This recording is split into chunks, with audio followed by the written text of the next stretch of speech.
Paulo Contis, gagampanan ng bagong karakter sa action-packed series ng mga batang riles. Hindi namin alam kung masama ba talaga siya o magpapanggap na masama lang. Malay natin, nakakatawa siya. Kaya dahil magaling din sa drama si Kuya Pao, baka drama rin yung ibigay sa kanya. First time ko makatrabaho si Sir Paulo Contis, so gusto kong abangan ko yung paano siya umeksena. Inula naman ng tukso si Rahil Biriad dahil sa makakasama nilang young actress. Ay, kung sino man po yan, hindi sana makatrabaho po siya ng maayos. Yan lang po. Ba't dati ba hindi maayos? Mas maayos, syempre, kasi medyo, hindi ko naman kilala kung sino man yun. Sana. Ito mumulok ko. Namumula, ay nahulat. Mahal mo? Biglang ganun.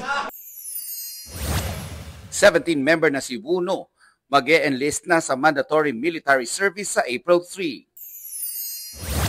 Stranger Things star Millie Bobby Brown, pinalaga ng mga nagbitiw ng negatibong komento tungkol sa kanyang physical appearance. Let's do better, not just for me, but for every young girl who deserves to grow up without the fear of being torn apart for simply existing. Nelson Canlas, nagbabalita para sa GMA Integrated News.